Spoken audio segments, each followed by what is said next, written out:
Assalamualaikum warahmatullahi wabarakatuh. Perkenalkan, nama saya Nanda Hasbiani Sauluda, mahasiswi Prodi Kimia Fakultas Sains dan Teknologi Universitas Airlangga tahun 2024. Di sini saya akan mempresentasikan beberapa jurnal yang membahas tentang analisis suatu produk, cara pembuatan test kit, dan analisis cemaran limbah logam berat pada lingkungan sekitar. Langsung saja kita memasuki jurnal yang pertama yang akan membahas tentang analisis merkuri atau Hg pada krim pemutih wajah yang beredar di kota Manado. Pada penelitian ini dilakukan analisis terhadap 6 sampel krim pemutih wajah yang beredar di kota Manado untuk mengetahui apakah produk tersebut mengandung logam berat merkuri atau Hg. Yang dipilih sebagai fokus penelitian karena merupakan logam berat beracun yang sering disalahgunakan dalam produk kosmetik. Senyawa ini dapat memberikan efek pemutihan yang cepat dengan cara menghambat pembentukan melanin. Namun, penggunaan jangka panjang sangat berbahaya bagi kesehatan. Secara garis besar, penelitian ini menggunakan dua metode analisis, yaitu analisis kualitatif dan analisis kuantitatif. Pada analisis kualitatif, digunakan larutan Ki 0,5N sebagai pereaksi pendeteksi. Sampel dinyatakan positif mengandung merkuri apabila terbentuknya endapan berwarna merah orange. Dari 6 sampel yang diuji, terdapat 2 sampel yang menunjukkan hasil positif. Hal ini menunjukkan bahwa masih ada produk kosmetik yang beredar tanpa kontrol bahan berbahaya, terutama produk tanpa nomor BPOM maupun tanpa informasi komposisi. Selanjutnya ada untuk memastikan keberadaan dan besarnya kadar merkuri dilakukan analisis kuantitatif yang di sini tidak akan saya jelaskan secara lebih mendalam. Nah, temuan ini menegaskan bahwa penggunaan krim pemutih tanpa izin BPOM sangat berisiko. Paparan merkuri dapat menyebabkan iritasi kulit, perubahan warna kulit menjadi gelap dalam jangka panjang, hingga kerusakan ginjal dan otak. Bahkan, senyawa merkuri dapat terakumulasi dalam jaringan tubuh, sehingga menimbulkan dampak kesehatan serius secara perlahan. Secara keseluruhan, penelitian ini memberikan gambaran bahwa pengawasan terhadap produk kosmetik di pasaran masih perlu ditingkatkan lagi. Konsumen juga harus lebih berhati-hati dalam memilih produk pemutih, terutama produk yang tidak mencantumkan komposisi, nomor batch, maupun nomor BPOM. Produk dengan tampilan menarik dan harga murah tidak menjamin keamanan, khususnya terkait kandungan logam berat berbahaya seperti merkuri. Kita lanjut ke jurnal yang kedua, yang di sini akan membahas pembuatan test kit boraks dalam upaya efisiensi penggunaan bahan dan alat laboratorium. Pada penelitian ini, penulis mencoba menawarkan solusi sederhana untuk mendeteksi boraks dalam makanan melalui pembuatan test kit berbasis antosianin dari kulit ubi jalar ungu. Latar belakang penelitian ini muncul dari kenyataan bahwa boraks masih banyak disalahgunakan sebagai bahan tambahan pada produk pangan seperti kerupuk gendar, bakso, mie basah, maupun tahu. Padahal penggunaan boraks dalam makanan sudah dilarang karena bersifat toksik dan karsinogenik bagi tubuh. Metode pengujian boraks yang umum digunakan di laboratorium yaitu uji nyala api, memiliki beberapa kelemahan. Di antaranya, metode tersebut membutuhkan bahan kimia seperti H2SO4 dan metanol, serta peralatan seperti furnace yang cukup mahal dan memerlukan waktu lama karena proses pengabuan. Oleh karena itu, penelitian ini berupaya membuat metode alternatif yang lebih sederhana, murah, dan mudah diaplikasikan di lingkungan pendidikan maupun masyarakat umum. Peneliti memanfaatkan limbah kulit ubi jalar ungu sebagai sumber antosianin. Antosianin sendiri dipilih karena merupakan pigmen alami yang sensitif terhadap perubahan pH. Boraks yang bersifat basah akan mengubah warna antosianin ketika kontak langsung. Proses ekstraksi dilakukan melalui metode maserasi menggunakan pelarut etanol 96% selama 24 jam. Hasil ekstraksi berwarna merah keunguan yang kemudian direndam ke kertas saring sehingga menyerap dan berubah menjadi warna pink. Setelah dikeringkan, kertas ini dipotong kecil-kecil dan siap digunakan sebagai test kit. Hasil analisis kuantitatif menunjukkan bahwa rendaman antosianin dari kulit ubi jalar ungu memang tidak terlalu besar. namun cukup stabil pada 2 kali pengulangan. Ini menegaskan bahwa pelarut etanol efektif dalam mengekstraksi antosianin dari bahan tersebut. Selanjutnya, test kit yang telah dibuat diuji menggunakan boraks standar sebagai gold standard. Hasilnya menunjukkan perubahan warna yang jelas dari pink menjadi biru ketika terkena boraks. Perubahan warna ini menjadi indikator utama bahwa kertas tersebut mampu mendeteksi keberadaan boraks secara kualitatif.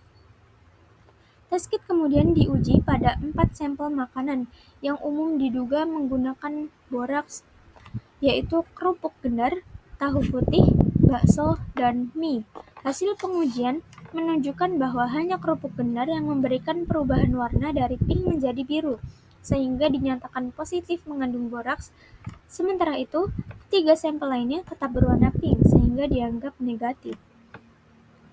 Perubahan warna ini disebabkan sifat antosianin yang berubah sesuai pH. Antosianin sendiri berwarna merah pada kondisi asam, berwarna ungu pada kondisi sedikit asam, berwarna biru pada pH netral, dan berwarna hijau pada kondisi basa lemah. Karena boraks bersifat basa, maka ketika kontak dengan antosianin, warnanya bergeser menjadi biru atau hijau tergantung konsentrasinya. Secara keseluruhan, hasil penelitian ini menunjukkan bahwa test kit berbahan kertas saring berisi antosianin dari kulit ubi jalar ungu ini dapat menjadi alat alternatif yang efektif, sederhana, dan murah untuk mendeteksi boraks secara kualitatif. Metode ini sangat potensial digunakan di sekolah, laboratorium pendidikan, maupun lingkungan masyarakat yang membutuhkan cara cepat untuk mengetahui adanya boraks dalam makanan tanpa harus menggunakan peralatan mahal. Lalu kita beralih ke jurnal yang terakhir atau yang ketiga yang akan bahas tentang kandungan logam berat besi atau Fe dalam air, sedimen, dan kerang hijau di perairan Trimulyo, Semarang.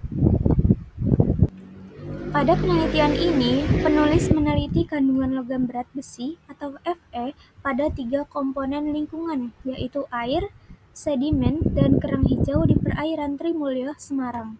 Lokasi ini dipilih karena merupakan kawasan pesisir yang menerima masukan limbah rumah tangga maupun limbah industri dari kawasan industri Terboyo. Keberadaan industri seperti pabrik besi, farmasi, dan plastik diduga menjadi salah satu sumber masuknya logam Fe ke lingkungan perairan. Hasil penelitian menunjukkan bahwa kandungan Fe dalam kolom air berada pada nilai tidak terdeteksi. Rendahnya kandungan Fe dalam air diduga disebabkan oleh arus yang dinamis, sehingga terjadi proses pengenceran dan penyebaran logam secara terus-menerus. Selain itu, curah hujan pada periode penelitian juga berperan dalam menurunkan konsentrasi logam melalui proses pelarutan. Fe yang berada di air laut juga cenderung mengendap sebagai FeOH3 kali akibat kondisi pH perairan yang relatif basa, sehingga menurunkan kadar Fe dalam bentuk terlarut. Berbeda dengan air, kandungan Fe dalam sedimen justru menunjukkan nilai yang lebih tinggi. Pada stasiun sungai, nilai rata-rata Fe sebesar 1,96 mg per kilogram, di muara 2,39 mg per kilogram, dan tertinggi di laut sebesar 3,3 mg per kilogram. Tingginya Fe dalam sedimen sesuai dengan karakter logam berat yang mudah teradsorpsi pada partikel halus seperti lanau dan lempung. Pada lokasi penelitian, komposisi sedimen memang didominasi fraksi halus, terutama di stasiun 1 dan 2. Sementara di stasiun 3, meskipun jenis sedimennya lebih berpasir, masuknya logam dari muara dan proses pengendapan menyebabkan Fe tetap terakumulasi. Kandungan Fe yang lebih tinggi ditemukan pada kerang hijau, di mana kerang hijau ini digunakan sebagai bioindikator karena bersifat menetap dan merupakan filter feeder, sehingga mampu menyaring partikel air bersama logam yang terkandung di dalamnya. Temuan ini menunjukkan bahwa organisme dapat mengakumulasi logam berat dalam jumlah jauh lebih besar dibandingkan media lingkungannya. Pada stasiun 3, kandungan Fe dalam kerang jauh lebih tinggi dibanding stasiun 2, sejalan dengan tingginya Fe dalam sedimen di stasiun tersebut. Jika dibandingkan dengan baku mutu, kandungan Fe dalam air dan sedimen masih berada dalam ambang batas yang aman menurut PP nomor 82 tahun 2001. Namun yang menjadi perhatian penting adalah kandungan Fe dalam kerang hijau yang telah jauh melampaui batas aman menurut SNI 7387 tahun 2009, yaitu sebesar 1 mg per kilogram. Dengan nilai temuan di atas 150 mg per kilogram, kerang hijau dari perairan Trimulyo tidak layak untuk dikonsumsi karena berpotensi menimbulkan gangguan kesehatan. Konsentrasi Fe yang tinggi dapat menyebabkan akumulasi dalam organ tubuh dan memicu kondisi seperti hemochromatosis, kerusakan hati, serta gangguan pada saluran cerna. Secara keseluruhan, penelitian ini memberikan gambaran bahwa meskipun kondisi air tampak aman, logam Fe tetap mengalami pengendapan dalam sedimen dan akumulasi pada organisme laut. Hal ini menunjukkan pentingnya pemantauan tidak hanya pada air, tetapi juga pada biota konsumsi seperti kerang hijau. Dengan kandungan Fe yang jauh melebihi baku mutu pangan, konsumsi kerang dari wilayah tersebut dapat menjadi ancaman kesehatan masyarakat.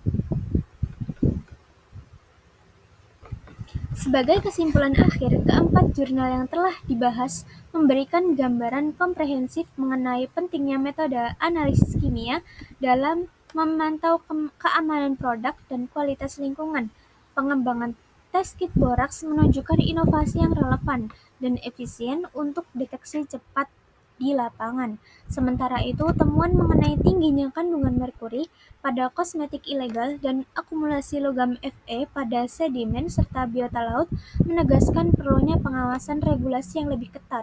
Melalui integrasi riset, edukasi, dan kontrol mutu, diharapkan masyarakat dapat terlindungi dari paparan bahan berbahaya. Terima kasih, semoga materi ini bermanfaat dan membuka wawasan kita semua. Wassalamualaikum warahmatullahi wabarakatuh.